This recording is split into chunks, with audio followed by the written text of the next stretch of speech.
Un cordial saludo y bienvenidos todos a nuestra sección de lectura del libro de Urantia. Esta semana vamos a leer el documento 130. Así que antes de comenzar, vamos a colocar esta actividad en presencia de nuestro Padre.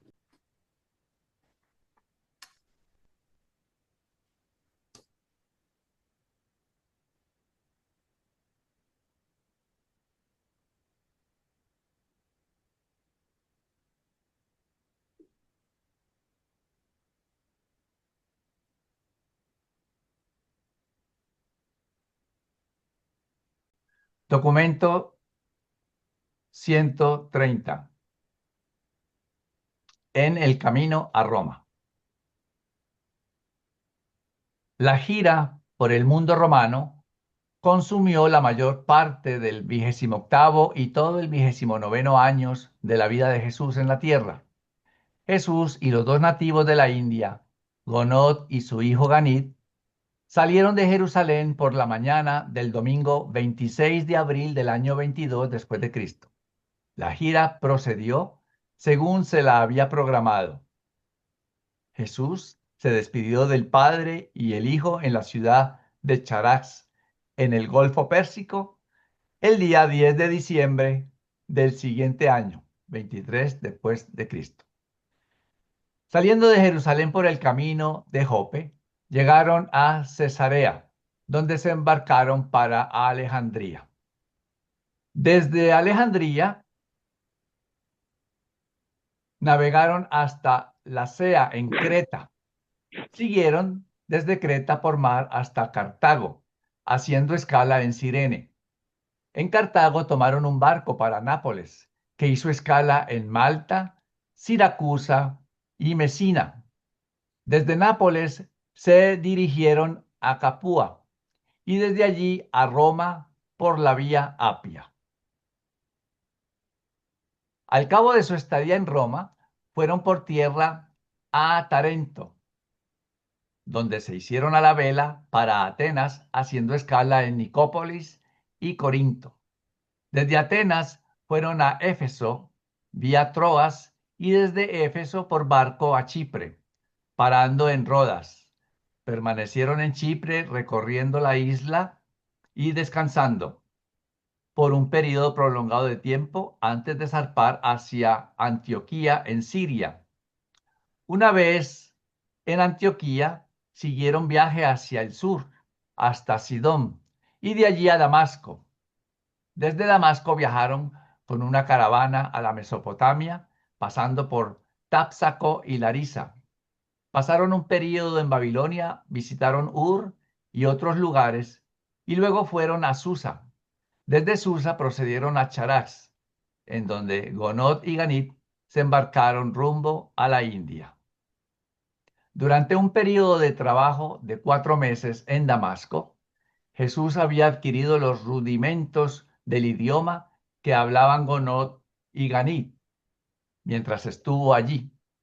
Dedicó gran parte de su tiempo a traducir del griego a uno de los idiomas de la India, siendo asistido en este trabajo por un hombre oriundo del distrito natal de Gonod. En el curso de esta gira mediterránea, Jesús pasaba aproximadamente medio día en función de tutor de Ganit e intérprete de Gonod en las entrevistas de negocios y encuentros sociales de este. El resto del día estaba a su disposición y lo dedicaba Jesús a relacionarse personalmente con sus semejantes, a entablar las estrechas relaciones con los mortales de este mundo, las cuales tanto caracterizaron sus actividades de estos años inmediatamente precedentes a su ministerio público. Jesús conoció, pues, por observación directa, de primera mano y por contacto real, la más elevada civilización material e intelectual del Occidente y del Levante.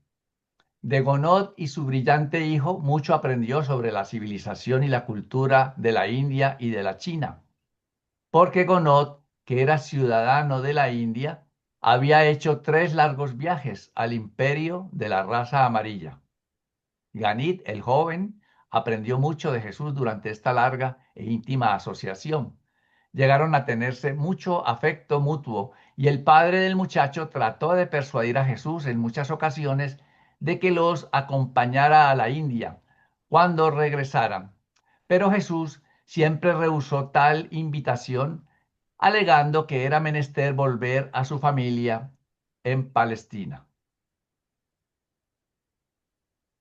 Entonces, este numeral pues nos da una visión completa del viaje, todo por donde fueron tanto de ida como de regreso. El resto de los numerales pues nos va a ir desmenuzando ya poco a poco lo que pasó en cada una de esos sitios, en cada uno de esos sitios donde hicieron escala. Y el primero de ellos, si recuerdan, fue Jope. Así que entonces los dejo ahora con Rita para que siga y nos cuente qué pasó allí en la ciudad de Jope. Pero yo iba a preguntar algo. Sí, cómo no. Estas relaciones eh, íntimas con sus semejantes, como decía ahí en el texto, cuando él iba a hablar con la gente, y la relación tan afectiva con Gonod y con Ganid, tienen valor espiritual y por lo tanto perduran. Bueno, para mí no sería ninguna sorpresa de que siguieran siendo amigos por allá arriba, ¿no? Bueno, tuvieron una estrecha relación aquí, pues por allá seguramente que se han encontrado, no sé, eso pues ya es especular, pero claro que da fruto y dio fruto tanto en la vida espiritual, no solo de Gonod y Ganí, sino de todas aquellas personas, como lo vamos a ir leyendo en las diferentes numerales que siguen, cómo cada persona fue impactada y cómo se impactó el terreno. Sí, En cierta forma Jesús sí, preparó, abonó, aró el terreno en donde posteriormente iba a ir Pablo a llevar el cristianismo y encontró ya el terreno muy propicio gracias en gran parte a este viaje, como vamos a ver. Así que sí, yo entiendo que es una relación íntima entre ellos, y claro, porque no se van a ¿cómo sería la acabar por allá. sorpresa? ¿Cómo sería la sorpresa cuando despiertan resucitados y se den cuenta de que estaban era con el Creador? Bueno, sí, en algún momento tienen que darse cuenta, correcto, sí, no sé si inmediatamente, pero sí, tienen que darse cuenta, claro que sí. Y se van a sentir, pues, imagínense ustedes cómo se podría uno sentir. Así que es cierto ese comentario, Aníbal. 1. En Jope, discurso sobre Jonás. Durante su estadía en Jope, Jesús conoció a Gadía, un intérprete filisteo que trabajaba para un tal Simón, curtidor. Los agentes de Gonot en Mesopotamia habían hecho muchos negocios con este Simón. Por eso Gonot y su hijo deseaban visitarlo camino a Cesarea. En el curso de esta visita en Jope, Jesús y Gadía se hicieron buenos amigos. El joven filisteo buscaba la verdad. Jesús era el dador de la verdad. Él era la verdad para esa generación en Urantia. Cuando un gran buscador de la verdad se encuentra con un gran dador de la verdad, se produce un esclarecimiento grande y liberador nacido de la experiencia de la nueva verdad. Cierto día, después de la cena, deambulaban Jesús y el joven filisteo por la orilla del mar. Gadía, sin saber que este escriba de Damasco era tan versado en las tradiciones hebreas, señaló a Jesús el embarcadero desde el cual supuestamente se había embarcado Jonás en su en su desafortunado viaje a Tarsis. Al concluir sus comentarios, le preguntó el joven a Jesús: ¿pero crees tú que el gran pez realmente se tragó a Jonás? Jesús percibió que esta tradición había influido tremendamente sobre la vida del joven y que la contemplación de este episodio le había inculcado la idea disparatada de tratar de escapar al deber.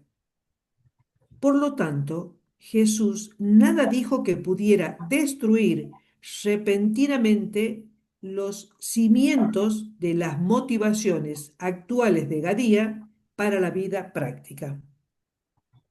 Al responder a su pregunta, Jesús dijo: Amigo mío, todos nosotros somos como Jonás, con una vida que hemos de vivir de acuerdo con la voluntad de Dios.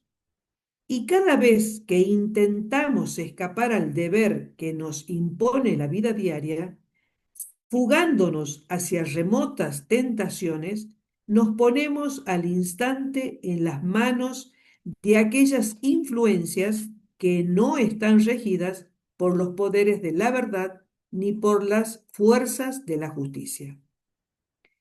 Escapar al deber es sacrificar la verdad, escapar al servicio de la luz, y la vida solo puede conducir a esos penosos conflictos con las difíciles ballenas del egoísmo que llevan a la larga a la oscuridad y la muerte, a menos que estos Jonases que han abandonado a Dios sepan volver su corazón aún en los momentos en que se encuentren sumergidos en la más profunda desesperación, en procura de Dios y de su bondad.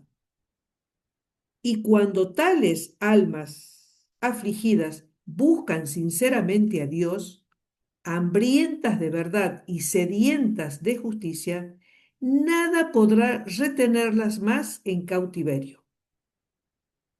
Sea cual fuere el abismo en el que puedan haber caído, cuando buscan la luz de todo corazón, el Espíritu del Señor Dios del cielo las librará de su cautiverio. Las circunstancias malignas de la vida las arrojarán a la tierra firme, a la tierra firme de las nuevas oportunidades para un servicio renovado y una vida más sabia. Mucho conmovió a Gadía la lección de Jesús, y siguieron conversando junto a la orilla del mar hasta muy entrada la noche. Y antes de irse a sus respectivos albergues, oraron juntos el uno por el otro. Este mismo Gadía escucharía posteriormente los sermones de Pedro, convirtiéndose en un profundo creyente en Jesús de Nazaret y celebrando cierta noche, en casa de Dorcas, un memorable debate con Pedro.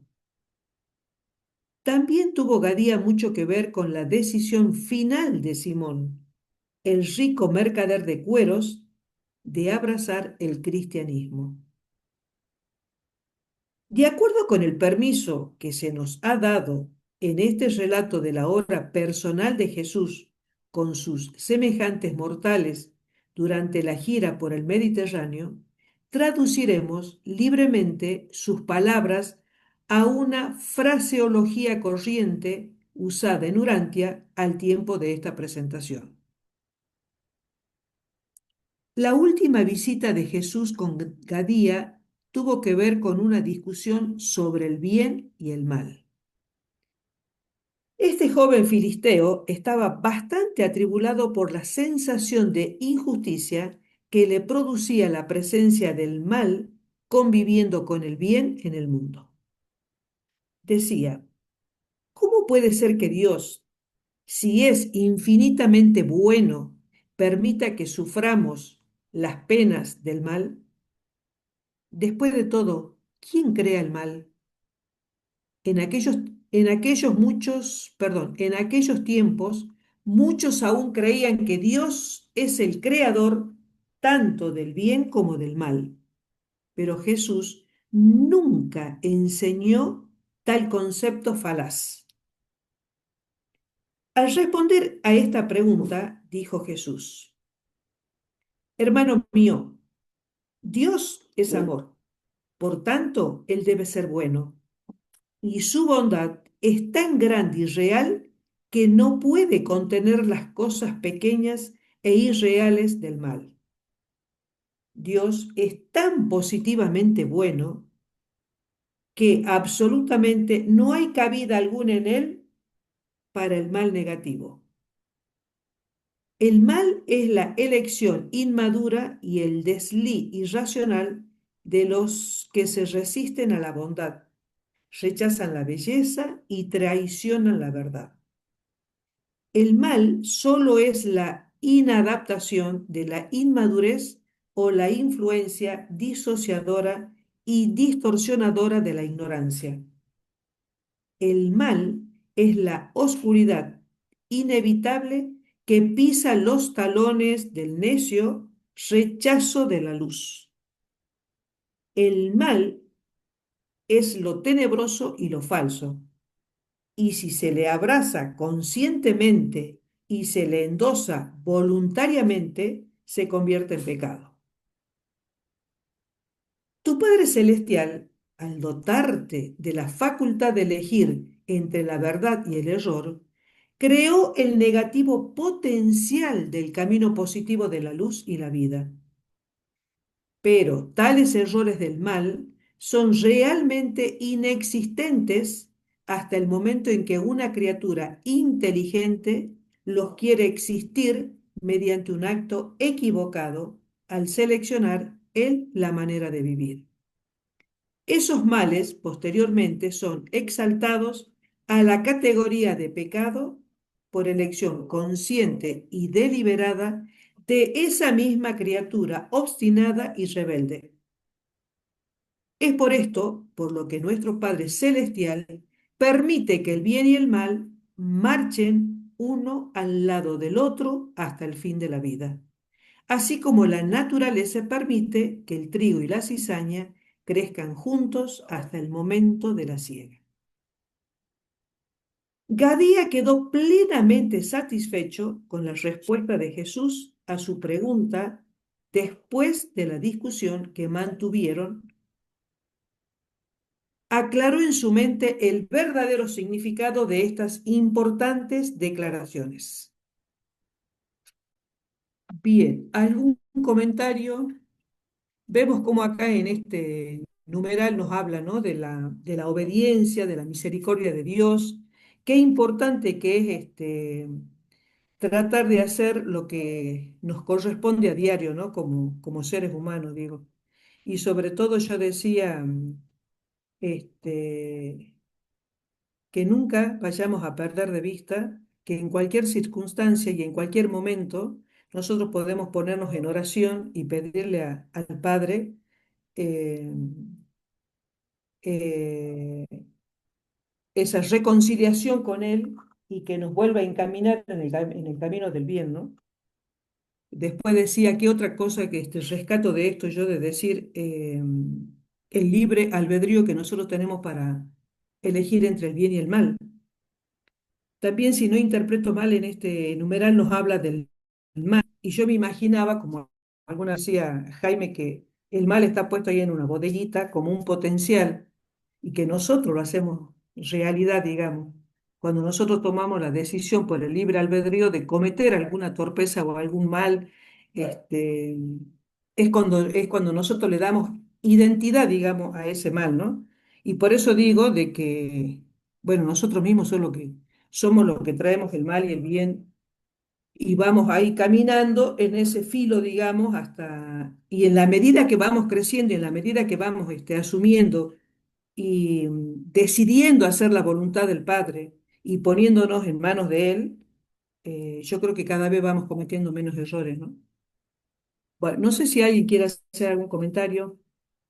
Cuando dijiste lo de la botellita, recordé lo de la caja de Pandora. Resulta que la caja de Sí, Pandora tenía todos los males metidos ahí, pero solamente se necesitaba una sola voluntad humana para hacerlo real, tal abriéndola. cual, tal cual. Exactamente, exactamente. ¿Alguien quiere hacer algún comentario? Adelante, Liliana. Buenas noches a todos, hoy días. Hoy precisamente estaba haciéndome yo la pregunta de eso. ¿Por qué se permite tanta maldad? ¿Por qué siempre estaba como en esa preguntas, ¿no? ¿Por qué siempre, digamos, pues ahorita me condolió mucho, me ha condolido mucho la cuestión con los niños, ¿no? Sobre todo, pues el problema que hay por allá en Gaza o por allá en esa franja palestina y todo, donde los niños están llorando y ellos mismos están jurando que se van a vengar, mejor dicho. Entonces eso me estaba martillando mucho la cabeza, pero entonces comprendo que el mal es elección, ¿sí? Elección de la persona. ¿Es eso?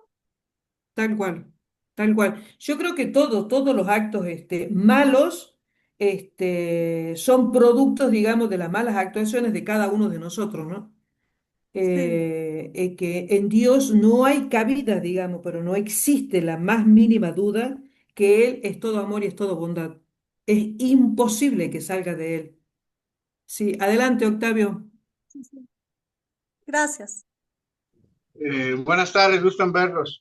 Yo voy más que es la línea que tiene este planeta, hermanita, porque unos niños que no tienen poder de decisión y ni siquiera saben cómo son las cosas, les afecta el mal de otras personas. Y así puede haber muchos ejemplos. Hay muchas cosas que están fuera de tu decisión personal. Y si eres niño, pues mucho más. Hay muchos jóvenes que sufren, niños que sufren. Hay muchas cosas que no se pueden aceptar, pero cuando tú lees el libro de Urantia, y el libro de Urantia dice en muchos textos que este planeta, dada su línea, porque hasta dice así, la línea evolutiva es a través de la angustia y a través de la necesidad. Entonces, este planeta, como esfera evolutiva, tiene ahora sí que hay que pasar por todo eso. Gracias y gusto en saludarlos. Gracias. Adelante, Aníbal.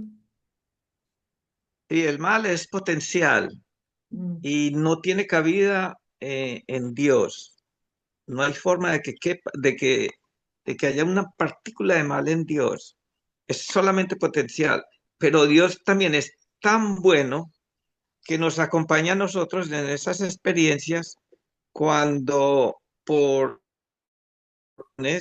porque somos imperfectos, nos acompañan en esos momentos en los que nos equivocamos y cogemos y tomamos las decisiones equivocadas. La otra cosa que también iba a decir es que por eso en el Padre Nuestro, como lo enseñó Jesús, dice también, y líbranos del mal, o sea, que líbranos de las consecuencias negativas de las malas decisiones de las otras personas. Bien. Si no hay más, le doy el pase a Luisito. Dos, en Cesarea.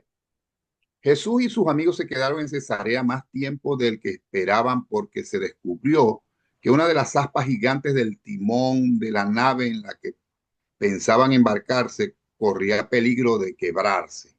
El capitán decidió permanecer en puerto mientras fabricaba un aspa nueva y puesto que había escasez de carpinteros hábiles para esta tarea, Jesús se ofreció para ayudar. Por las noches Jesús y sus amigos caminaban por la hermosa muralla que servía de paseo alrededor del puerto. Ganí se interesó mucho en la explicación de Jesús sobre el sistema de aguas públicas de la ciudad y la técnica por la cual se utilizaban las mareas para lavar las calles y alcantarillas de la ciudad. Mucho impresionó a este joven de la India el templo de Augusto, situado en una elevación y rematado por una estatua colosal del emperador romano. La segunda tarde de su estadía, los tres asistieron a una función en el enorme anfiteatro que podía acomodar a 20,000 personas. Y esa misma noche fueron a ver un drama griego en el teatro. Fueron estos los primeros espectáculos de este tipo que Ganit jamás había presenciado. Y mucho le preguntó a Jesús acerca de ello. Por la mañana del tercer día visitaron formalmente el palacio del gobernador, porque Cesarea era la capital de Palestina y la residencia del procurador romano. En la posada donde se hospedaban también se alojaba un mercader de Mongolia, y puesto que este hombre del lejano oriente hablaba griego bastante bien, Jesús varias veces conversó con él largamente. Este hombre quedó muy impresionado con la filosofía de la vida de Jesús y nunca olvidó sus sabias palabras respecto a la manera de vivir una vida celestial mientras se está en la tierra, mediante la diaria sumisión a la voluntad del Padre Celestial. Este mercader era un taoísta y por eso había llegado a ser un firme creyente en la doctrina de una deidad universal. Al regresar a Mongolia comenzó a enseñar estas verdades avanzadas a sus vecinos y a sus asociados de negocio. Y como resultado directo de tales actividades, su hijo mayor decidió hacerse sacerdote taoísta. Este joven ejerció una gran influencia al propagar la verdad avanzada durante toda su vida y fue sucedido por un hijo y luego por un nieto, quienes asimismo fueron devotamente leales a la doctrina del Dios único, el supremo gobernante del cielo. Si bien la rama oriental de la iglesia cristiana primitiva, con sede en Filadelfia, se aferró con mayor fidelidad a las enseñanzas de Jesús que los hermanos de Jerusalén, fue lamentable que no hubiera nadie como Pedro para ir a China, ni como Pablo para entrar en la India, donde el terreno espiritual era entonces tan propicio para sembrar la semilla del nuevo evangelio del reino. Estas mismas enseñanzas de Jesús, tal como las sostenían los filadelfianos, habrían tenido un impacto tan inmediato y efectivo en las mentes de los pueblos asiáticos, espiritualmente hambrientos, con la predicación de Pedro y Pablo como la predicación de Pedro y Pablo en Occidente. Uno de los jóvenes que cierto día trabajaban con Jesús en la construcción del aspa, se mostró muy interesado en las palabras que él hablaba hora tras hora mientras que trabajaban en el astillero.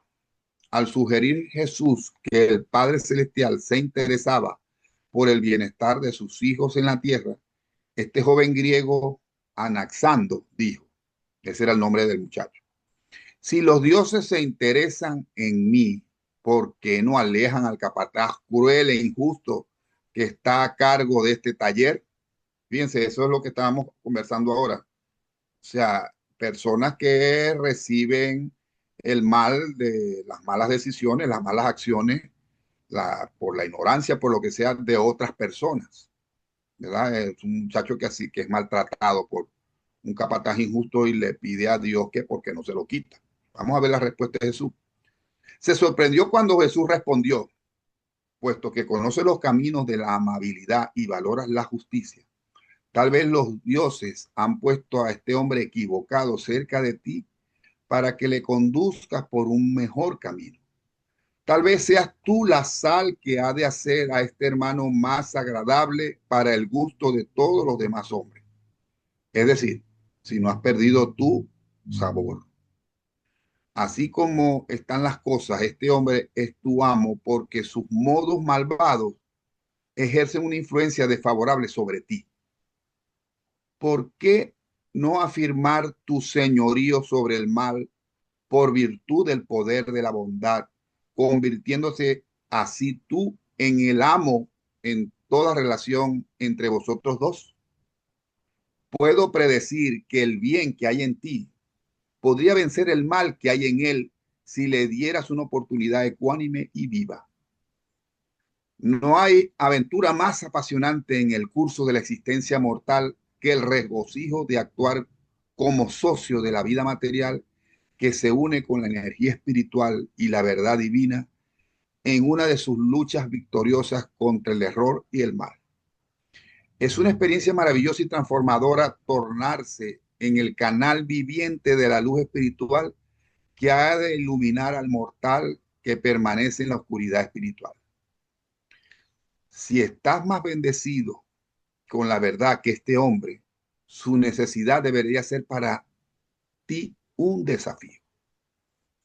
No por cierto eres el cobarde que parado a la orilla del mar puede mirar cómo perece un semejante que no sabe nadar. ¿Cuánto más valiosa es el alma de este hombre que se debate en las tinieblas comparada con su cuerpo que se ahoga en el mar? Muchos conmovieron anaxando las palabras de Jesús. Poco después le refirió a su jefe lo que Jesús le había dicho, y esa misma noche juntos fueron en busca de Jesús para que los aconsejara sobre el bienestar de sus almas. Con el tiempo, después que se proclamó en Cesarea el mensaje cristiano, estos dos hombres, uno griego y el otro romano, creyeron en los sermones de Felipe y serían miembros prominentes de la iglesia que él fundó.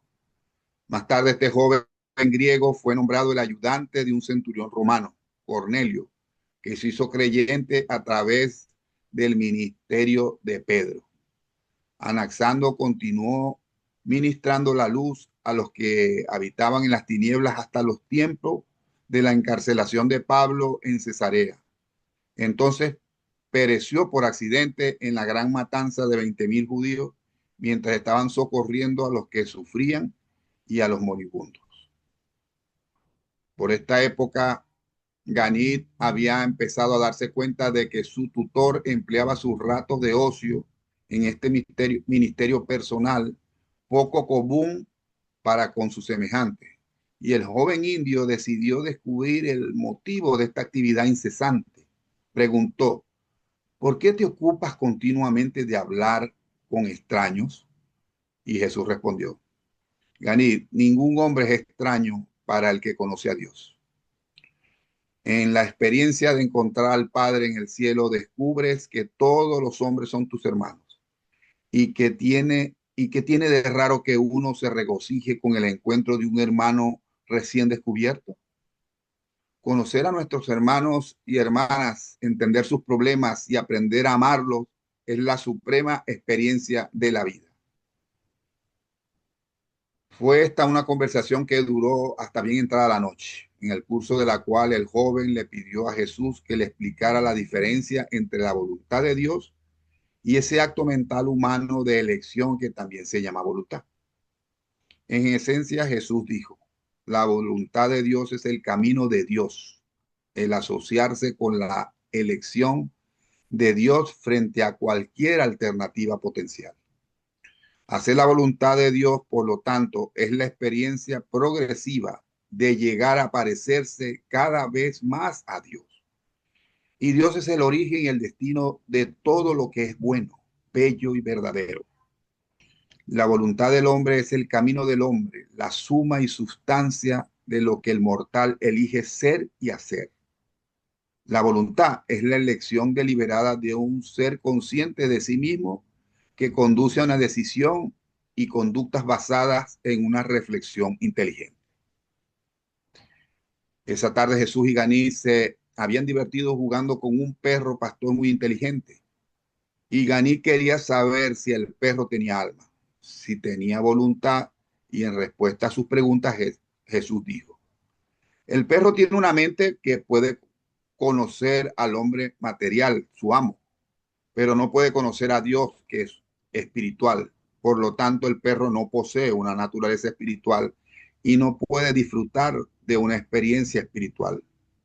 El perro puede tener una voluntad derivada de la naturaleza y aumentada por el adiestramiento, pero tal poder de la mente no es una fuerza espiritual ni es comparable a la voluntad humana porque no es reflexiva.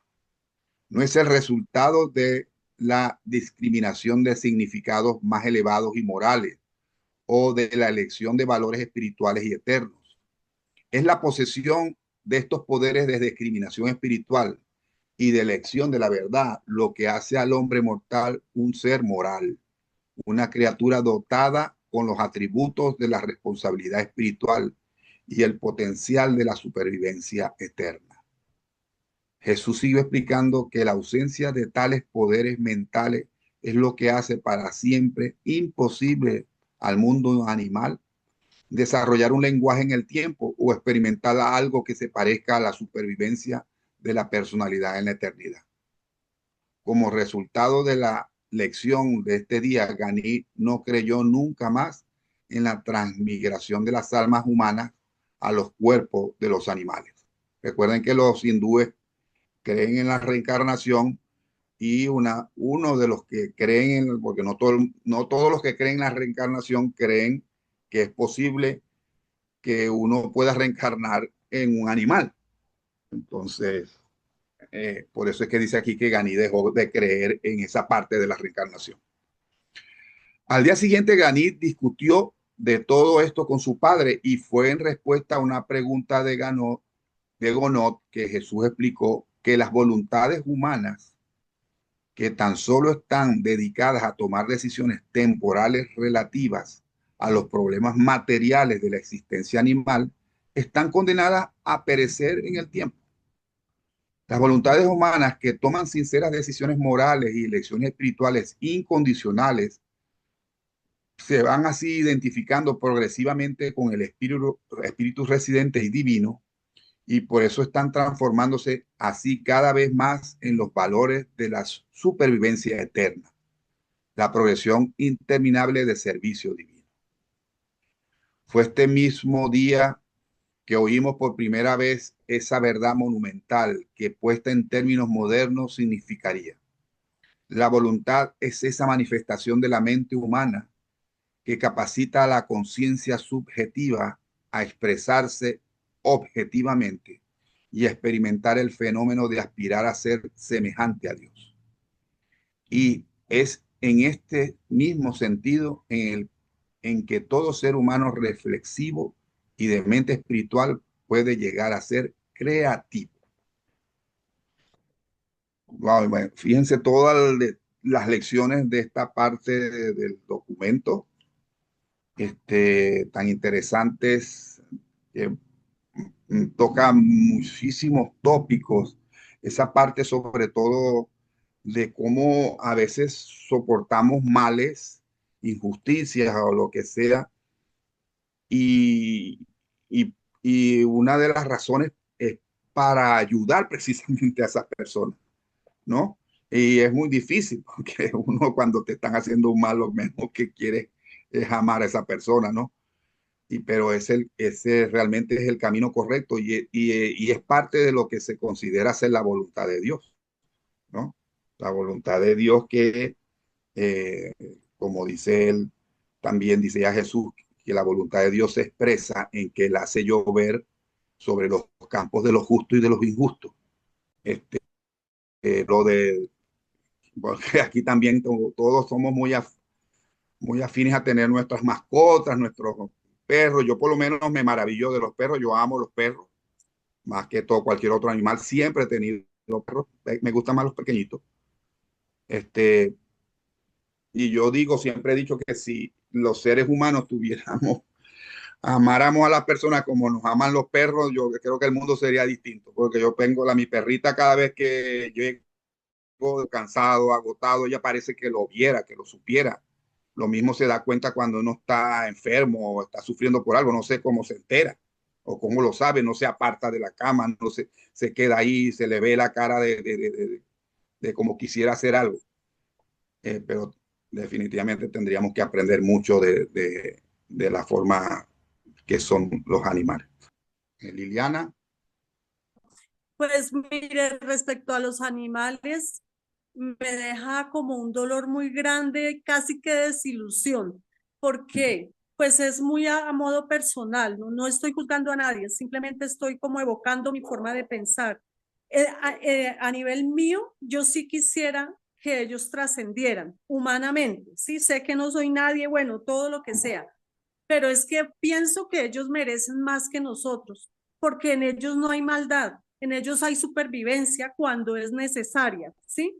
Para mí, con todo amor y respeto hacia toda la jerarquía, especialmente a nuestro Señor Cristo Micael, pero me parece que, no sé, o sea, no tendría sentido que ellos simplemente vinieran a ser, como se dice, el barranquito de nosotros desquitarnos contra ellos, el sacrificarlos. Toda la vida ellos han sido víctimas de nosotros los humanos y que pasen así solamente como víctimas de nosotros sin que ellos tengan ningún tipo de trascendencia, para mí es como una especie de desilusión. Perdónenme si me extendí y perdónenme si hiero susceptibilidades, pero es mi forma de pensar, con amor y respeto. Gracias, Liliana. Octavio. He dicho. Sí. Entiendo la hermanita, porque a veces los animales se vuelven algo muy importante en nuestras vidas, sobre todo algunos en particular. Pero piense esto, hermanita, cuando nosotros, los que logren ascender o los que continúen, yo creo que algo pasa en el mundo morontial o en el mundo espiritual, que ya no vas a tener esos sentimientos. ¿Por qué? Porque me imagino que el amor que se siente de aquel lado es tan grande que ya todo se convierte en fraternidad, en armonía, en felicidad. Entonces, todos esos recuerdos que pudiéramos tener, yo creo que van a desaparecer, porque recuerden que de alguna manera la carrera de ascensión es personal, es individual. Entonces, a veces no creo que vais a coincidir con tus hijos, ni con tu esposa, ni con tus... Creo que el libro de Urantia dice que sí, pero nunca me ha quedado muy claro. Pero yo siento que por la situación de que trasciendes, hay algún fenómeno en tu interior que queda atrás y a partir de ese momento ya todo donde te encuentras con todos los semejantes que estén a tu alrededor pasan a ser tu familia y cubren tal vez esas necesidades de afectos o de recuerdos que pudieras tener. Gracias y espero haberme explicado. Gracias, Octavio. Si no hay más comentarios, seguimos entonces con el documento. Los dejo con Carlos. Gracias, Luis. 3. En Alejandría. La estadía en Cesarea había estado plena de acontecimientos cuando estuvo listo el barco. Jesús y sus dos amigos zarparon hacia Alejandría en Egipto, un día al mediodía. La travesía fue sumamente agradable para los tres. Ganid estaba encantado con el viaje y mantenía a Jesús ocupado contestando a sus preguntas. Según se acercaban al puerto de la ciudad, el joven se emocionó al ver el gran faro de faros, situado en la isla que Alejandro había unido por un dique con la tierra firme, creando de este modo dos magníficos puertos y haciendo por lo tanto de Alejandría la encrucijada de las rutas comerciales marítimas de África, Asia y Europa. Este gran faro era una de las 7 maravillas del mundo y fue el precursor de todos los faros subsiguientes. Se levantaron temprano por la mañana para contemplar este formidable dispositivo salvavidas creado por el hombre. Y en medio de las exclamaciones de Ganid, Jesús dijo: "Y tú, hijo mío, serás como este faro cuando regreses a la India, e incluso después de que tu padre haya sido sepultado, llegarás a ser la luz de vida para los que estén a tu alrededor en la oscuridad, mostrando a todo el que lo desee el camino seguro para llegar al puerto de la salvación". Apretando la mano de Jesús, Ganid le dijo: "Lo seré". Nuevamente observamos que los primeros maestros de la religión cristiana cometieron un grave error al concentrarse tan exclusivamente en la civilización occidental del mundo romano. Las enseñanzas de Jesús, tal como las observaban los creyentes de Mesopotamia en el siglo I, habrían sido recibidas prontamente por los diversos grupos de religiones asiáticos. A las 4 horas de desembarcar, ya estaban instalados cerca del extremo oriental de la larga y amplia avenida, de unos 30 metros de ancho y 8 kilómetros de largo, que cruzaba esta ciudad de 1 millón de habitantes hasta sus límites occidentales. Después de recorrer a vuelo de pájaro las principales atracciones de la ciudad, la universidad, el museo, la biblioteca, el mausoleo imperial de Alejandro, el palacio, el templo de Neptuno, el teatro y el gimnasio, Gonod se dedicó a sus negocios mientras Jesús y Ganit fueron a la biblioteca, la más grande del mundo.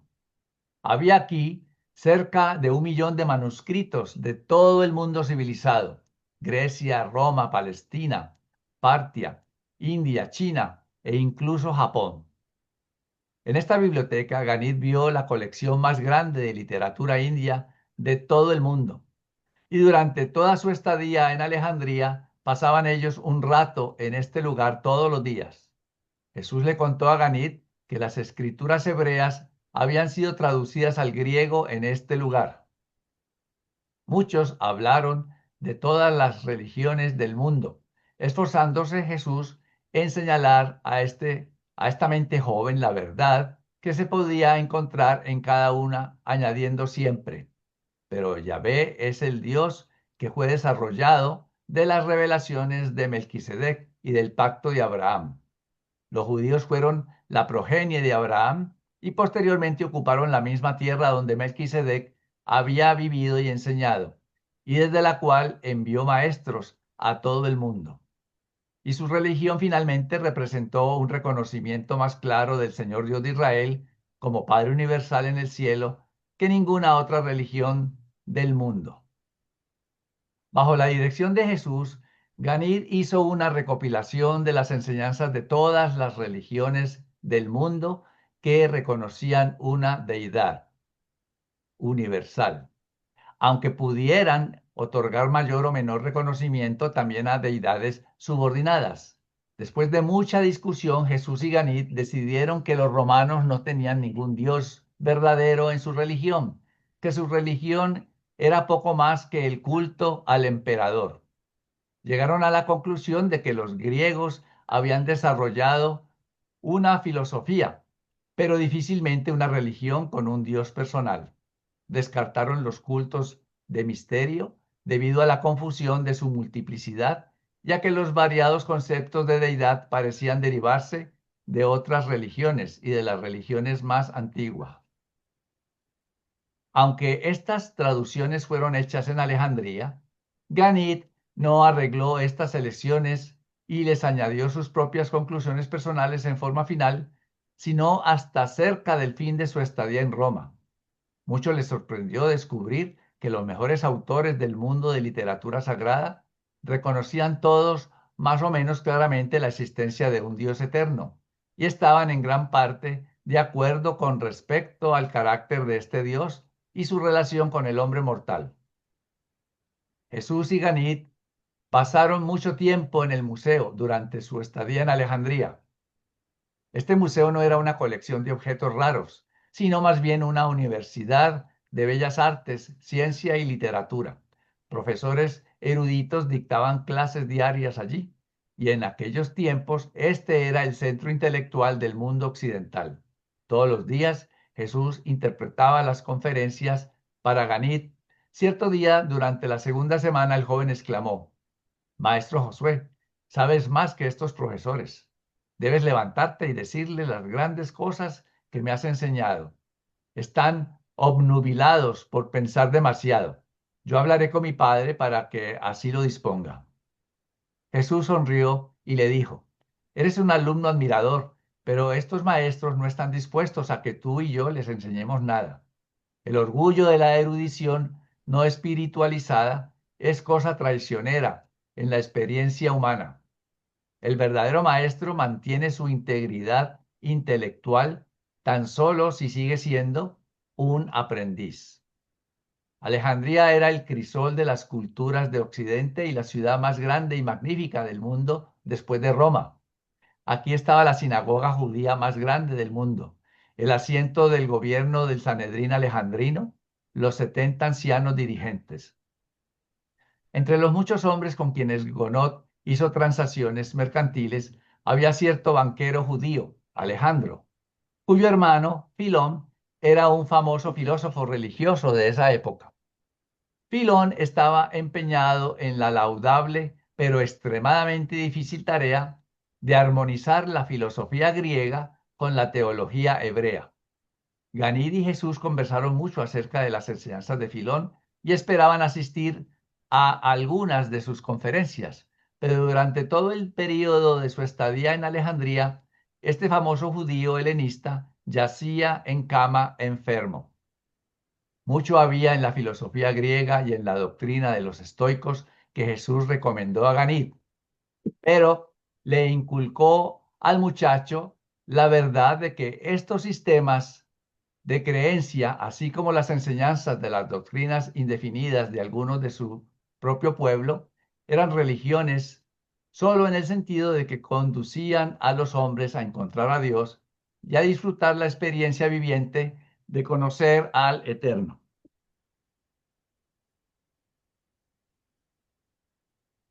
Bien, ya estamos en Alejandría y aquí yo lo que quisiera rescatar es ese mensaje tan bonito que Jesús le dijo a Ganit, de que cuando regresara fuera como ese faro, que así como el faro guía a los barcos al llegar a buen puerto y a buen destino, pues que él fuera como ese faro iluminando las vidas de las personas a su alrededor. Y yo quisiera como tomar esas palabras para mí, no sé ustedes, pero como que eso es cada uno de nosotros, debe ser como un faro que ilumine primeramente a su familia, a sus vecinos, a su comunidad, a sus compañeros de trabajo, a todo el que se cruce con nosotros, salga un poquito iluminado. Es, no es fácil, yo lo sé, pero ese debe ser un objetivo bastante loable y creo que va muy de acuerdo con la voluntad de nuestro Padre. 4. El discurso sobre la realidad. La noche antes de su partida de Alejandría, Ganí y Jesús tuvieron una larga conversación con uno de los profesores del gobierno en la universidad. El profesor dio una conferencia sobre las doctrinas de Platón. Jesús actuó de intérprete para el erudito maestro griego, pero sin contribuir con ninguna enseñanza propia para refutar la filosofía griega. Gonó se encontraba fuera de la casa esa noche, ocupado en asuntos de negocio. Por consiguiente, después de la partida del profesor, el maestro y su discípulo tuvieron un largo y abierto diálogo sobre las doctrinas de Platón. Si bien Jesús prestó una aprobación limitada a algunas de las enseñanzas griegas sobre la teoría de que las cosas materiales del mundo eran tan solo reflejos vagos de realidades espirituales invisibles, pero más sustanciales, intentaba establecer cimientos más sólidos para el pensamiento del joven. Por eso se embarcó en una larga disertación sobre la naturaleza de la realidad del universo. En esencia y expresión moderna, Jesús dijo a Gani: el origen de la realidad universal es el infinito. Las cosas materiales de creación finita son las repercusiones espaciotemporales del modelo paradisíaco y de la mente universal del Dios eterno. La causalidad en el mundo físico, la autoconciencia en el mundo intelectual y el yo progresivo en el mundo espiritual, estas realidades proyectadas a escala universal, combinadas en conexión eterna y experimentadas con perfección de cualidad y divinidad de valor, constituyen la realidad del Supremo.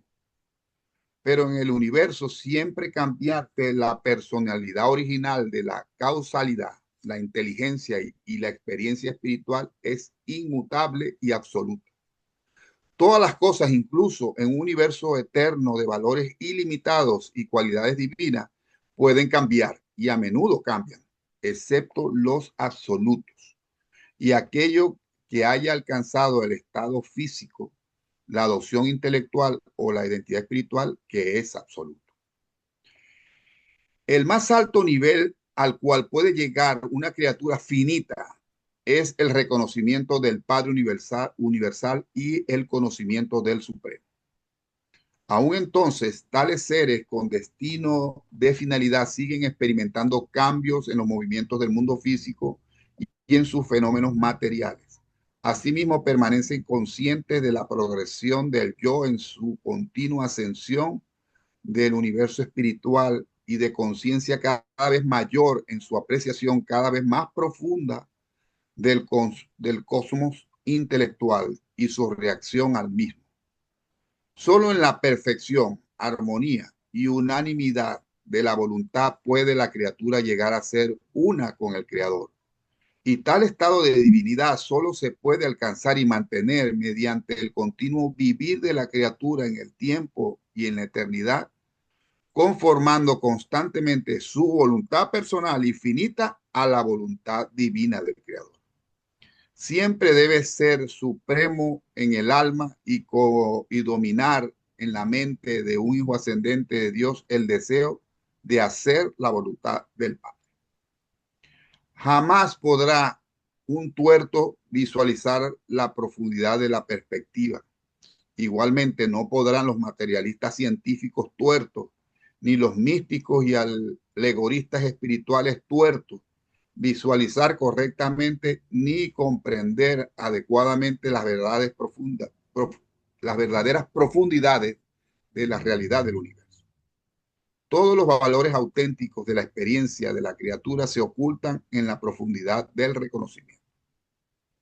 La causalidad sin mente no puede desarrollar lo refinado y lo complejo a partir de lo burdo y lo simple.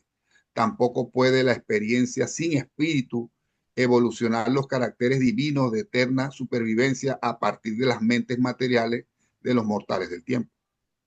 El único atributo del universo que caracteriza de manera tan exclusiva a la divinidad infinita es la incabable dotación creadora de la personalidad que puede sobrevivir en un progresivo logro de la deidad. La personalidad en esta dote cósmica, esa fase de la realidad universal que puede coexistir con cambios ilimitados y al mismo tiempo conservar su identidad en la presencia misma de todos estos cambios y para siempre después. La vida es una adaptación de la causalidad cósmica original a las demandas y posibilidades de las situaciones universales y llega a existir por medio de la acción de la mente universal y de la activación por la chispa espiritual de Dios que es espíritu. El significado de la vida es su adaptabilidad, el valor de la vida es su capacidad de progresar, incluso hasta las alturas de la conciencia de Dios.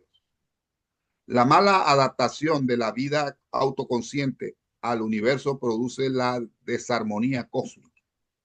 La divergencia final de la voluntad de la personalidad a partir de las tendencias de los universos termina en el aislamiento intelectual y la segregación de la personalidad. La pérdida del espíritu conductor residente se sobreviene en forma de cesión espiritual de la existencia. Por consiguiente, la vida inteligente y progresiva es en sí misma y por sí misma prueba incontrovertible de la existencia de un universo con un fin determinado que expresa la voluntad de un creador divino.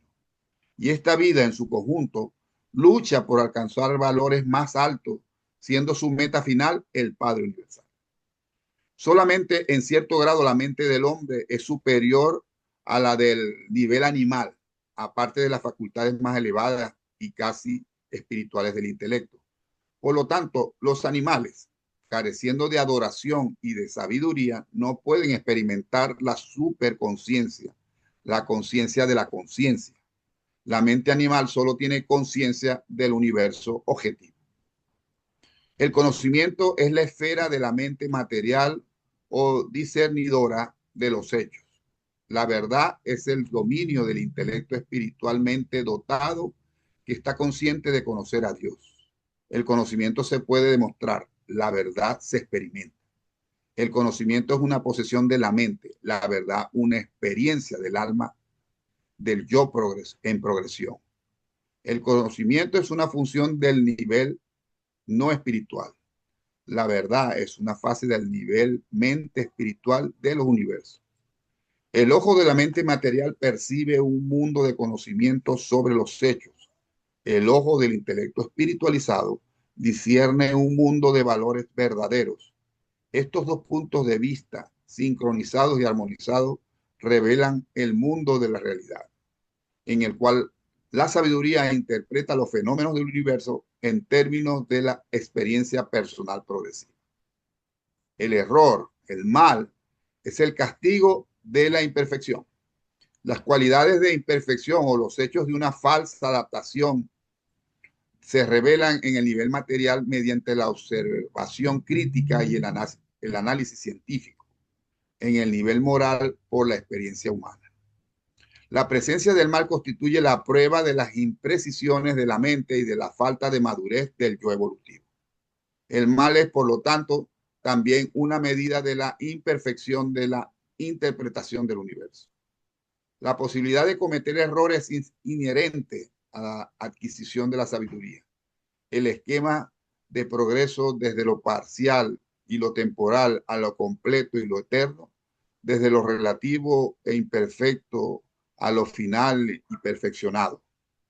El error es la sombra del estado relativo de lo incompleto, que necesariamente debe caer sobre la senda ascendente universal del hombre hacia la perfección del paraíso.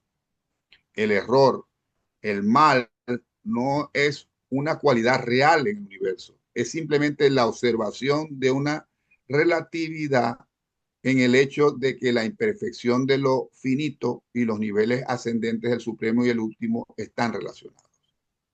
Aunque Jesús dijo todo esto al joven en el lenguaje más apropiado para su comprensión, al final de la exposición, Ganí tenía los párpados pesados y pronto se quedó dormido.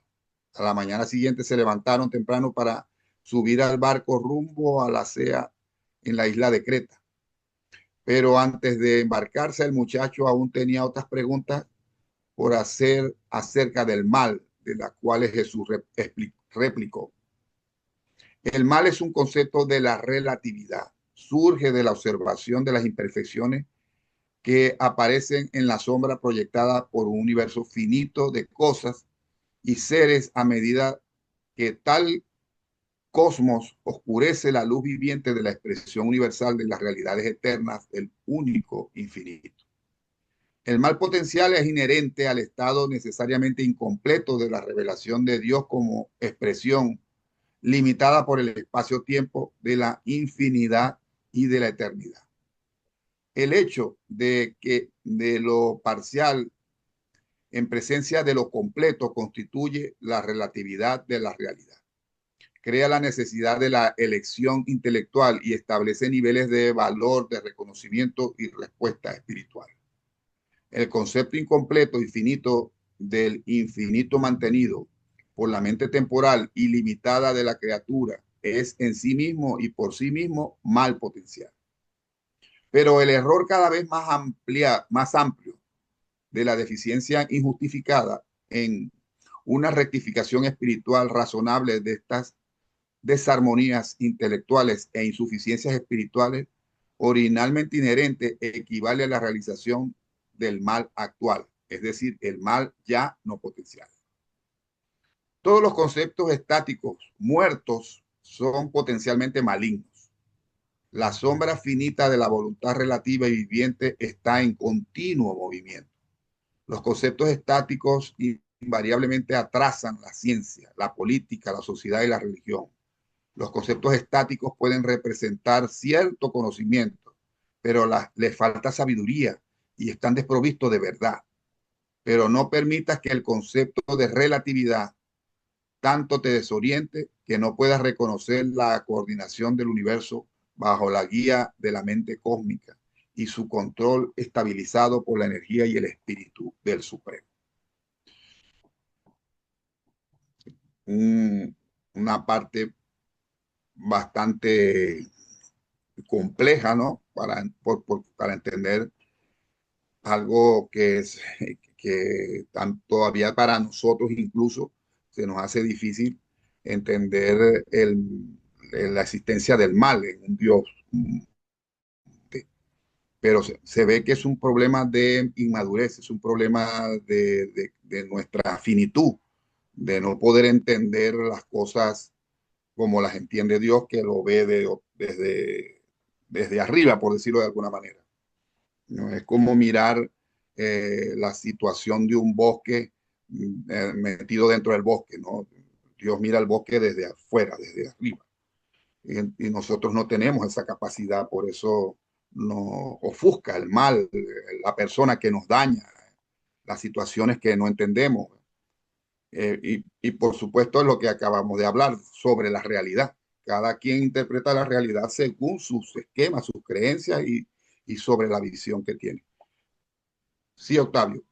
¿Quién era Ganit, hermanito? Imagínese un joven de 17 años para que Dios le aviente, Jesús le aviente todo un discurso que ni a los mismos apóstoles se los dio. Yo me pregunto, ¿realmente entendió Ganit lo que Jesús le dijo? ¿O realmente Ganit era un erudito, un joven muy destacado? No lo sé. Pero yo me pregunto a veces, cómo es que Ganí tuvo ese privilegio y fue casualidad o fue una persona de alguna manera escogida para que pudiera tener esa, porque aparentemente en el transcurso del documento, el joven demuestra hambre de conocimiento. Entonces eso para mí es muy interesante. Gracias, lo dejo hasta ahí. Sí, yo pienso que, sí, como decía Octavio, ¿no? ¿Cómo podía un joven entender todas estas cosas y por qué Jesús le explicó todo a esta persona, ¿no?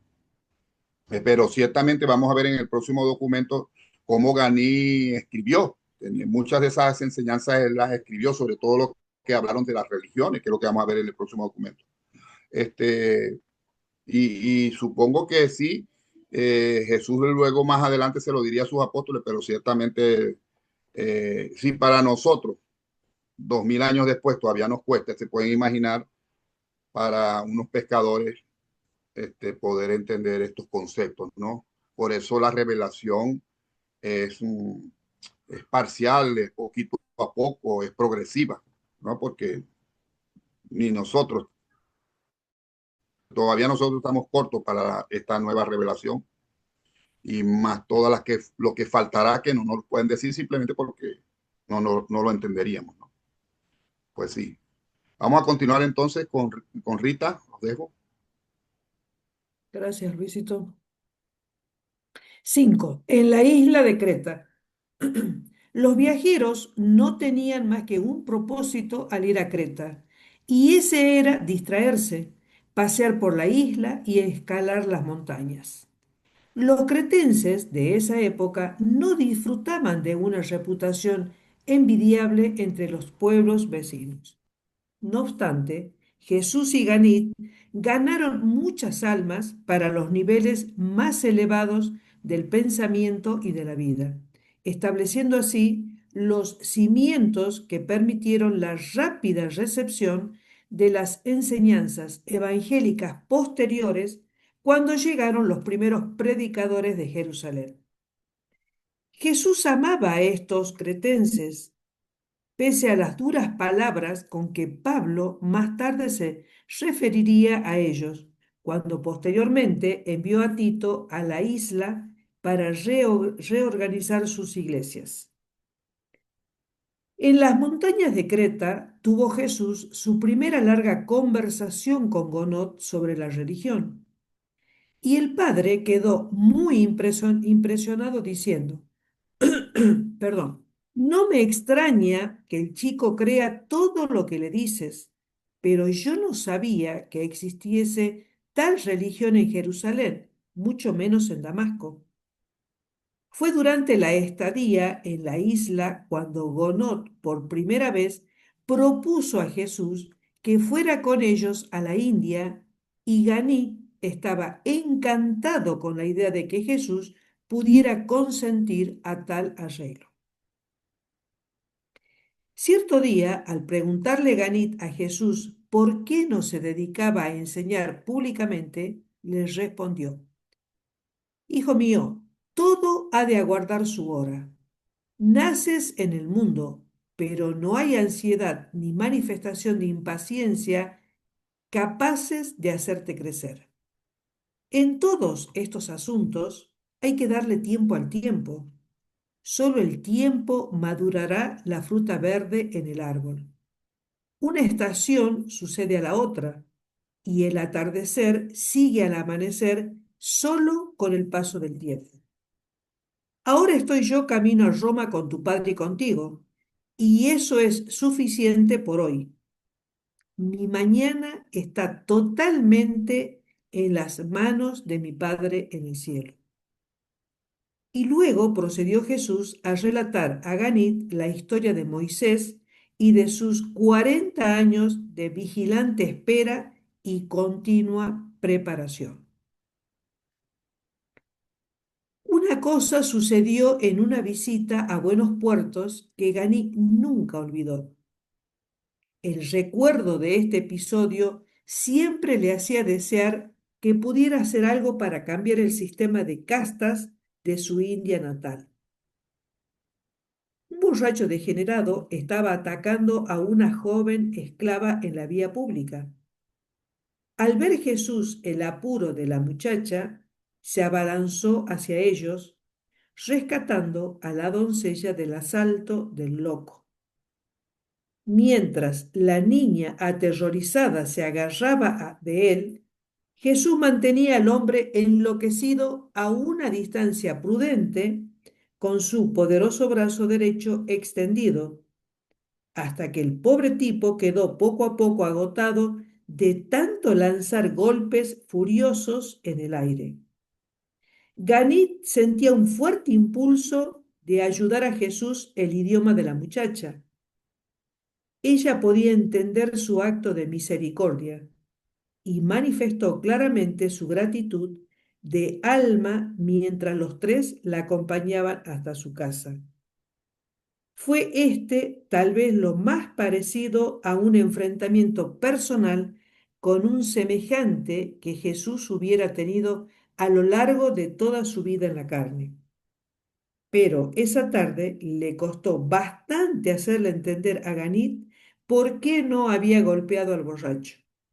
Según Ganit, hubiera sido justo golpear a este hombre por lo menos tantas veces como había golpeado a la joven.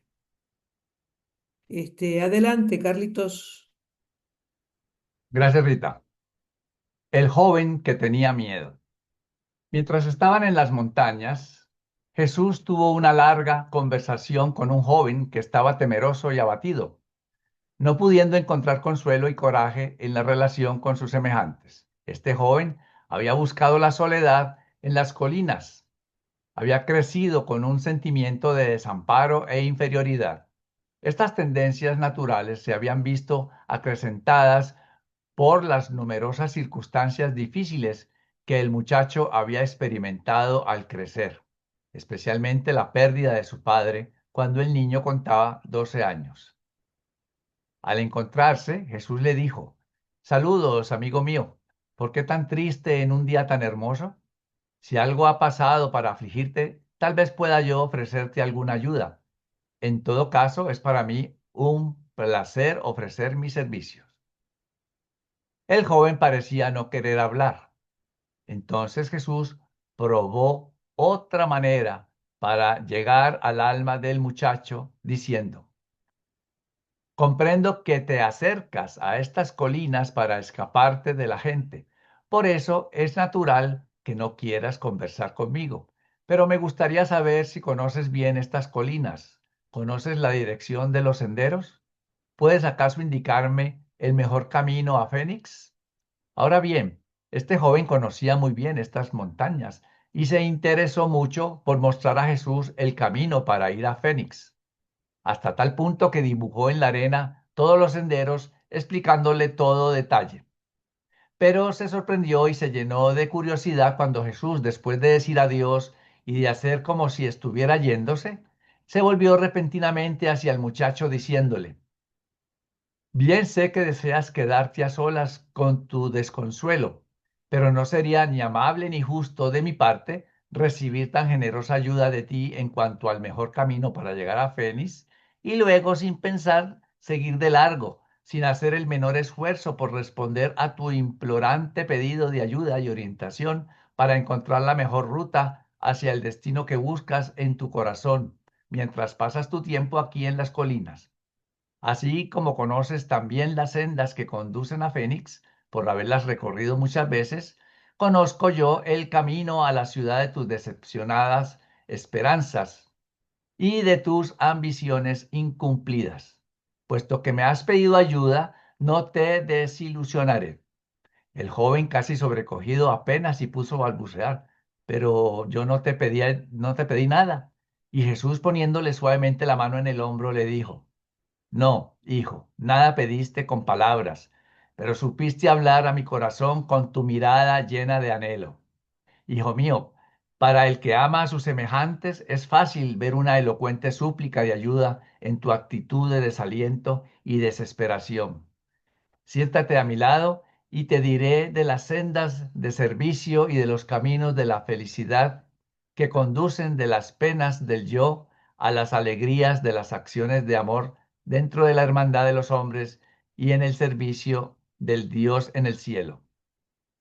Para entonces, el joven sentía muchos deseos de hablar con Jesús y cayó a sus pies de rodillas, implorándole que lo ayudara, que le mostrara el camino para escapar de su mundo de dolor y derrota personales. Jesús le dijo: amigo mío, levántate, ponte de pie como un hombre. Puede que te rodeen enemigos insignificantes y que muchos obstáculos obstruyan tu marcha, pero las grandes cosas y las cosas reales de este mundo y del universo están de tu parte. El sol sale todas las mañanas para saludarte a ti como al hombre más poderoso y próspero de la tierra. Mira, tienes un cuerpo fuerte y músculos poderosos. Tu físico es mejor que el del hombre promedio. Por supuesto, prácticamente no sirve para nada mientras te quedes sentado aquí en las montañas lamentándote de tus infortunios reales o inventados. Pero podrías hacer grandes cosas con tu cuerpo si te apuraras a donde hay grandes cosas por hacer. Tratas de huir de tu ser infeliz, pero eso no puede ocurrir. Tanto tú como tus problemas del vivir son reales. No podrás escapar de ellos mientras estés vivo. Pero piensa otra vez. Verás que tu mente es clara y capaz. Tu cuerpo robusto tiene una mente inteligente que lo dirige. Pon tu mente a trabajar para resolver sus problemas. Enseña a tu intelecto a que trabaje para ti. No te dejes dominar más por el temor como si fueras un animal que no piensa. Tu mente debe ser tu aliada valiente para la solución de los problemas de tu vida, en vez de ser tú, como lo has sido, su abyecto esclavo atemorizado, siervo de la depresión y la derrota. Pero lo más valioso de todo, tu potencial para el logro verdadero, es el espíritu que vive dentro de ti, que estimulará e inspirará tu mente para que se controle a sí misma y active a tu cuerpo si lo liberas de las cadenas del temor, permitiendo así que tu naturaleza espiritual comience a liberarte de los males de la inacción mediante la poderosa presencia de la fe viviente.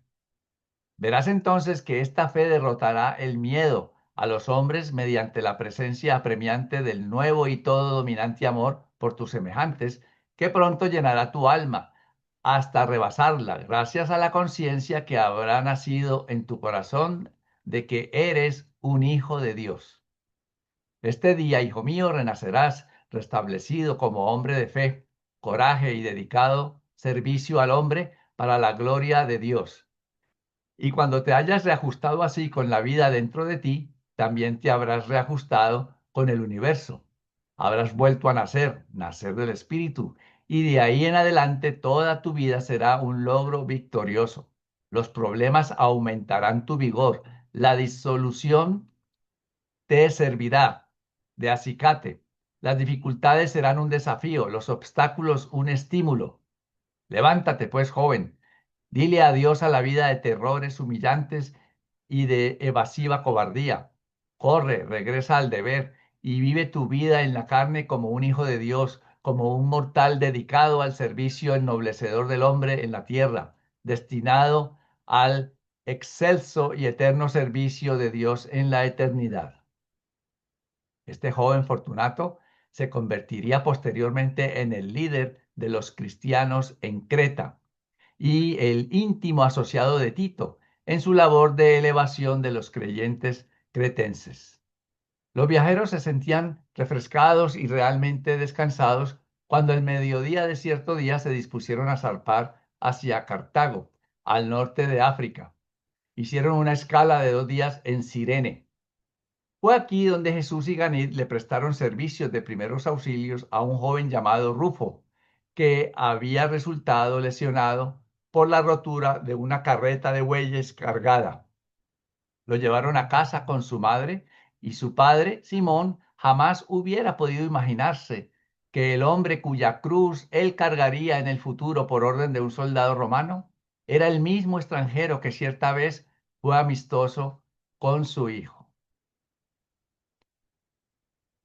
Esta historia del joven que tenía miedo en Creta siempre me ha parecido muy bonita. Fue de las primeras partes del libro Urantia, cuando la leí, que me impactó, porque lo que Jesús le dice a ese joven es tan maravilloso como lo que comenté ahora que le dijo a Ganit de ser un faro. Pues esas palabras que Jesús le dijo a este joven, yo también me las tomo muy personal, como si me las estuviera diciendo a mí. Me gusta a mí hacer eso. Yo sé que no las dijo para mí, pero me sirven. Yo hago lo posible por coger lo que me sirve de allí.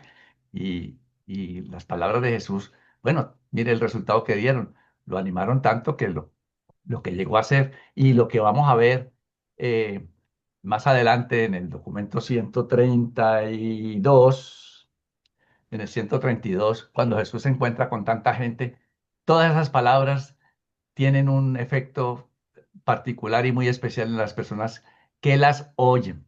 Porque pues si el que no quiere oír, por eso es famosa la frase del que tenga oídos para oír, pues que oiga. Así que les recomiendo volver a leer esos mensajes que Jesús le dijo a estos jóvenes y especialmente a este que acabamos de leer en Creta, porque tiene mucha sustancia.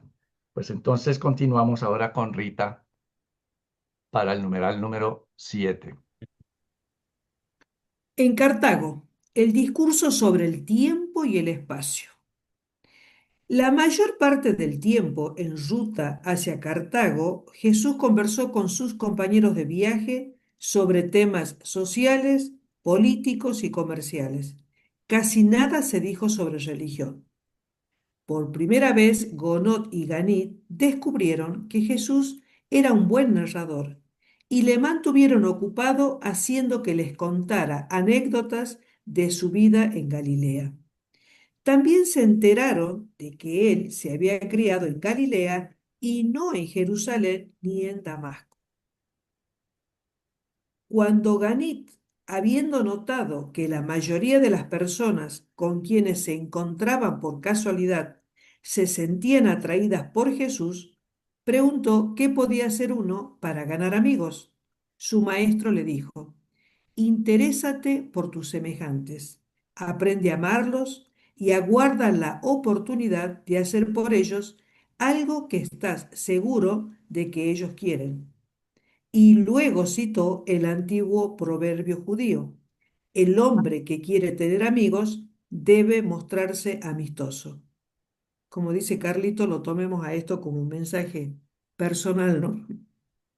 En Cartago, Jesús tuvo una larga conversación memorable con un sacerdote mitraico sobre la inmortalidad, sobre el tiempo y la eternidad.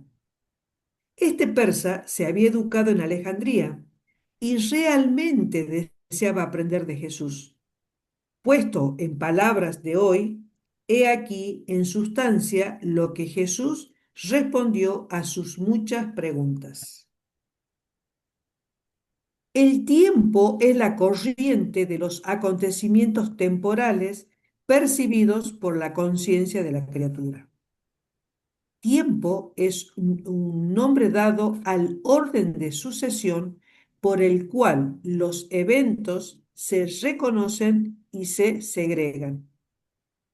El universo del espacio es un fenómeno relacionado con el tiempo siempre y cuando se le observe desde cualquier posición interior, fuera de la morada fija del paraíso. El movimiento del tiempo solo se revela en relación con algo que no se mueve en el espacio, como un fenómeno temporal. En el universo de universos, el paraíso y sus deidades trascienden tanto el tiempo como el espacio.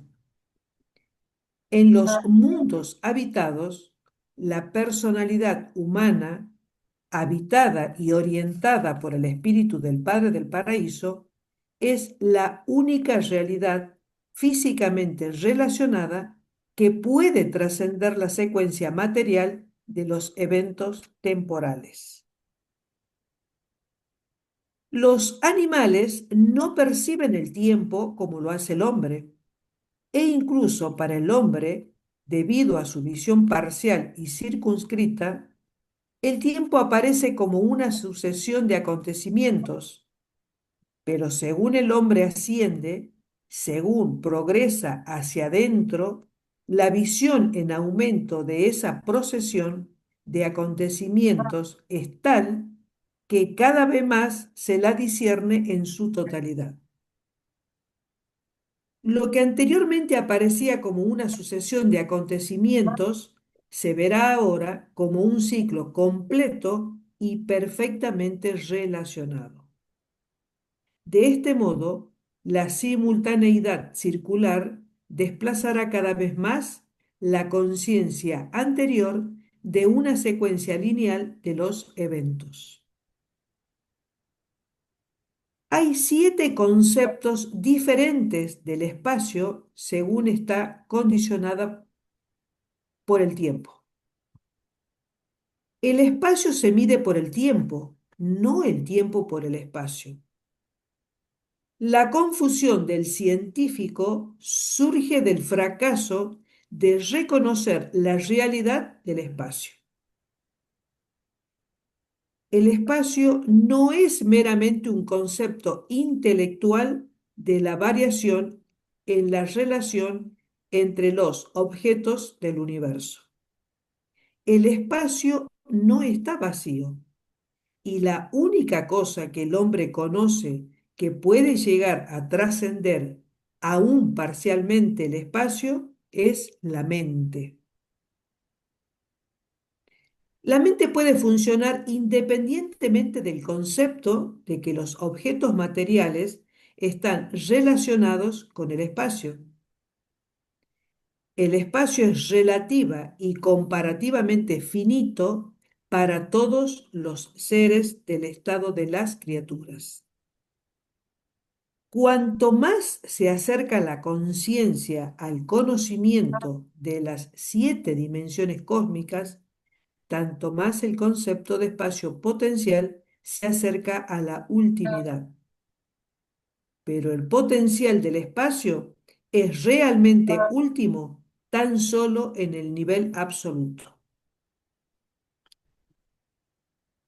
Debe ser evidente que la realidad universal tiene un significado cada vez más extenso y siempre relativo en los niveles ascendentes de perfeccionamiento del cosmos.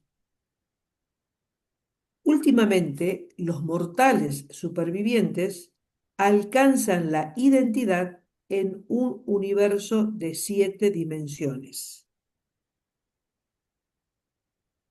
El concepto espacio-temporal de una mente de origen material está destinado a pasar por sucesivas aplicaciones según la personalidad consciente y pensante asciende los niveles del universo.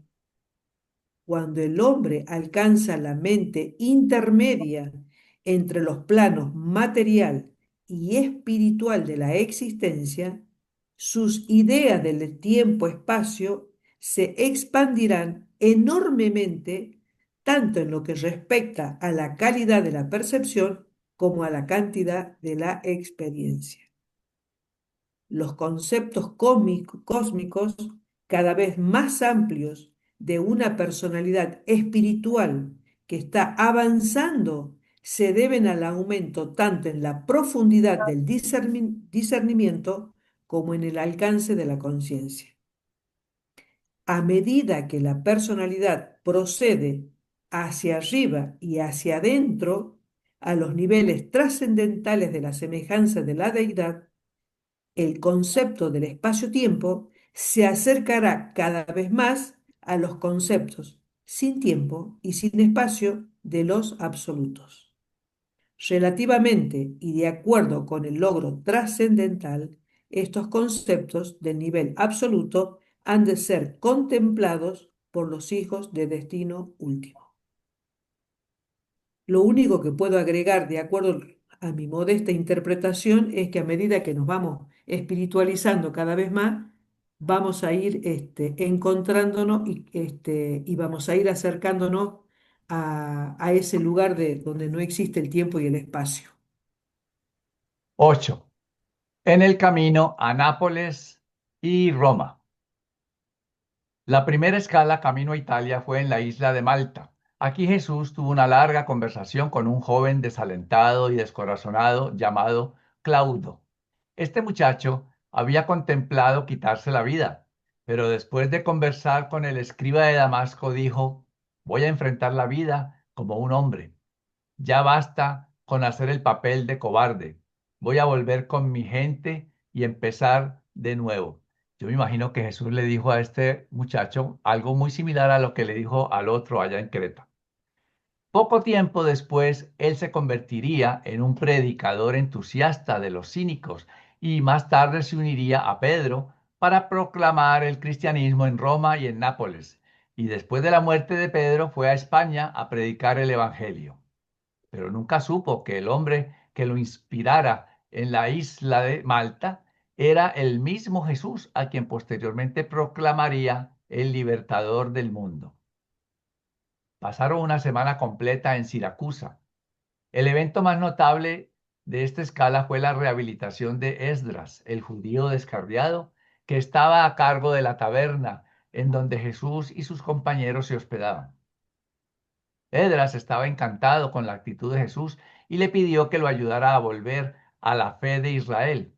Expresó su desesperanza diciendo, quiero ser un verdadero hijo de Abraham, pero no consigo encontrar a Dios. Jesús le dijo, si realmente quieres encontrar a Dios, ese deseo es en sí mismo prueba de que ya lo has encontrado. Tu problema no es que no puedas encontrar a Dios porque el Padre ya te ha encontrado a ti. Tu problema es simplemente que no conoces a Dios. ¿Acaso no has leído las palabras del profeta Jeremías? Me buscaréis y me hallaréis cuando me busquéis de todo vuestro corazón. ¿Acaso no dice también este mismo profeta, y te daré corazón para que conozcas que yo soy el Señor, y tú pertenecerás a mi pueblo y yo seré tu Dios? ¿Y no has leído en las escrituras donde dice, Él mira a los hombres, y si alguno dijere, he pecado y he pervertido lo que era justo y no me ha aprovechado, entonces Dios librará el alma de ese hombre de la oscuridad y verá la luz? Así, Esdras encontró a Dios para satisfacción de su alma. Posteriormente, este judío en sociedad con un próspero prosélito griego, construyó la primera iglesia cristiana en Siracusa. En Mesina se detuvieron un solo día, pero fue suficiente para cambiar la vida de un muchacho, un vendedor de frutas, a quien Jesús le compró frutas y a su vez alimentó con el pan de la vida. El muchacho no olvidaría jamás las palabras de Jesús y la bondadosa mirada que las acompañó cuando apoyando la mano sobre el hombro del muchacho le dijo, adiós, hijo mío, sé valiente mientras te haces hombre y después de alimentar el cuerpo, aprende también a alimentar el alma. Mi Padre que está en el cielo estará contigo y te guiará. El muchacho se hizo devoto de la religión mitraica y posteriormente se convirtió a la fe cristiana. Finalmente llegaron a Nápoles, ya sintiendo que se estaban acercando a Roma, su destino final. Gonot tenía muchas transacciones de negocios en Nápoles y aparte del tiempo en que Jesús era necesitado como intérprete, él y Ganit dedicaban los ratos libres a visitar y explorar la ciudad. Ganit se estaba haciendo adepto en detectar a aquellos que parecían necesitar ayuda. Encontraron mucha pobreza en esta ciudad y distribuyeron muchas limosnas. Pero Ganit nunca comprendió el significado de las palabras de Jesús cuando después de darle una moneda a un mendigo, se negó a detenerse y consolar al hombre. Jesús dijo, ¿por qué gastar palabras con los que no pueden percibir el significado de lo que dices? El Espíritu del Padre no puede enseñar y salvar a alguien que no tiene capacidad para la filiación. Lo que Jesús quiso decir era que el hombre no era de mente normal, que carecía de la facultad de reacción a la guía espiritual. No ocurrió ninguna experiencia especial en Nápoles. Jesús y el joven recorrieron toda la ciudad repartiendo buenos augurios y sonrisas a cientos de hombres y mujeres y niños. De aquí siguieron hacia Roma por el camino de Capua, donde permanecieron 3 días antes de seguir viaje. Anduvieron a buen paso por la vía Apia, junto a sus animales de carga en dirección a Roma, ansiosos los tres de ver esta reina del imperio y la ciudad más grande del mundo, que era Roma en aquella época. Y en este numeral, pues hemos tenido el gusto de leer Rita Colantonio, Luis Villamizar y este servidor, Carlos García. Así que entonces ya llegamos a Roma y vemos cómo fue un viaje realmente muy fructífero. Jesús iba dejando semillitas por ahí regadas que posteriormente dieron fruto. Y el próximo documento va a ser sobre el resumen que Ganit preparó sobre las religiones del mundo con ayuda de Jesús, y es bastante interesante porque pues, nos dice en resumida cuenta lo que cada una de esas religiones eh, tenían, creían, la esencia, y vamos a ver que son muy similares y que la semilla inicial que está debajo de todas ellas fueron las enseñanzas de Melquisedec, eh, que estaban todavía regadas por todo el mundo y haciendo su oficio, sirviendo de algo. Pero eso pues es la próxima semana. ¿Algún comentario final? A ver, Aníbal. Sí, muy inspirado todo. Y me encantó mucho los conceptos que explicó el mismo Jesús sobre la realidad. La otra, los conceptos acerca del tiempo y del espacio. Una cosa que yo hice la otra vez para comentarles nomás es que le preguntamos a ChatGPT Sí. que qué era primero, el tiempo o el espacio. Y dijo la verdad, el espacio es primero que el tiempo. Adelante, Octavio. Hermanito, lo que dijo Jesús es para usted, también se lo dijo a usted y nos lo dice a todos. Hay una frase en el Claro, libro de Daniel, no la correcto. encontré, no la encontré, pero dice que todo lo que está escrito, él lo dijo, es para las generaciones, más que para las generaciones de esa época, es para las generaciones futuras que tuviéramos la oportunidad de leer estos documentos. Está en el libro, pero no encontré el documento exacto. Y Sí, sí. algo que lamento mucho que no alcanzó a decir Jesús, me hubiera gustado escuchar su versión de los 40 años en el desierto del pueblo de Israel, que ya estaba por comentárselo a Ganil y creo que no lo alcanzaron a narrar aquí en Urantia. Gracias y gusto saludarlos. Gracias, Octavio. Pues muy bien, con este pensamiento de asimilar todas esas palabras como si hubieran sido dichas para cada uno de nosotros, los quiero dejar que tengan un feliz resto de noche, de tarde, de día y un feliz fin de semana, como siempre, y nos veremos entonces, Dios mediante, la próxima semana para el siguiente documento, el 131. Que estén muy bien, muchas gracias.